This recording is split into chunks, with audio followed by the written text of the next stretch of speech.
আজকের দিনটা খুবই স্পেশাল একটা ডে আমার জন্য, বিকজ আমরা যখনই আমাদের মা বাবার জন্য নিজের আর্ন করা টাকা দিয়ে কিছু একটা করতে পারি, সেটা ছোট হোক বড় হোক হোয়াট এভার, সেটা কিন্তু লাইফ টাইম একটি মেমোরেবল ডে হয়ে থাকে।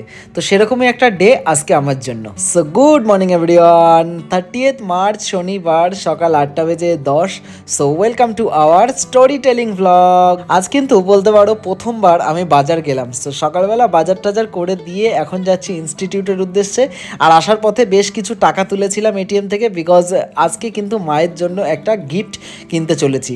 বেসিক্যালি বেশ কিছুদিন ধরে মায়ের একটা ডিমান্ড ছিল যে মায়ের ঘরে একটা মানে আলনা শোকেস যেটা হয়, এই যে যেটা দেখছো, এরকম একটা কিনতে হবে।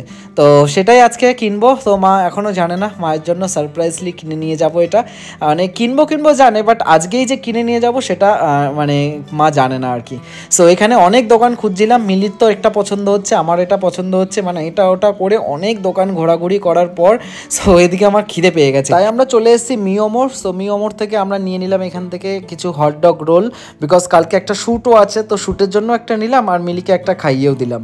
যাই হোক, ফাইনালি একটা পছন্দ আমরা করেছি। এই যে এই মাঝখানে যেটা দেখতে পাচ্ছ হোয়াইট হোয়াইট, এটা আমরা পছন্দ করেছি। আজকে পুরো আমরা ক্লান্ত হয়ে গেছি শোকেস দেখতে দেখতে, সেই মোটামুটি 2 ঘন্টা ধরে আমরা দেখছি। ফাইনালি এখন একটা সিলেকশন। সো ফাইনালি আমরা যেটা নিতে এসেছিলাম তো সেটা নিয়ে ফেলেছি। তো এখানে পেমেন্ট করব। বেশ ভালো লাগছিল, মন থেকে খুশি খুশি লাগছিল খুব। তো বাড়ি যাব, মায়ের রিয়াকশনটা ক্যাপচার করব, ঠিক আছে। আর এখানে একটা ভ্যান কাকুকেও বলে দিয়েছি, তো ভ্যান কাকু এসে এই জিনিসটাকে নিয়ে যাচ্ছে।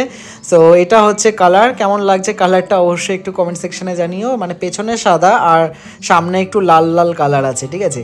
তো বেশ ভালো লাগছিল। তো ভ্যানের ওপর তুলে দিয়েছি, তুলে আমরা বাড়িতে নিয়ে চলে এসেছি। আর বাড়িতে এখানে সেটও করে দিয়েছি। মা তো ভীষণ খুশি হয়েছে, ঠিক আছে। ঘুমিয়েই ছিল, ঘুম থেকে ডেকে তুলেই মানে দেখালাম আর কি। কি কিনে দিলাম বা কতটা দামি জিনিস কিনে দিলাম সেটা ম্যাটার করে না, ম্যাটারটা হচ্ছে নিজে কিছু বাবা মার জন্য করতে পারছি, এটাই সব থেকে বড় ব্যাপার। যাই হোক, রাতে ছিল একটা বার্থডে বাড়িতে ইনভিটেশন, অ্যাকচুয়ালি আমার দাদার মেয়েরই বার্থডে।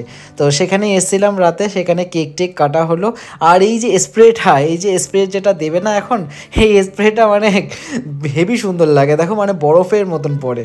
বাই দ্য ওয়ে, খাবার দাবার সেরে আমি বাড়ি চলে এসেছিলাম। অনেক রাত হয়ে গেছিলো বাড়িতে আসতে আসতে, তাই আর ব্লগটা বেশি একটা কন্টিনিউ করতে পারি। তোমাদের এই ভয়েস ওভার স্টোরি টেলিং ব্লগটা কেমন লাগলো অবশ্যই কমেন্ট সেকশনে জানিও। আর যদি খুব ভালো লাগে তবে অবশ্যই বন্ধুদের সাথে ভিডিওটি শেয়ার করে দিও।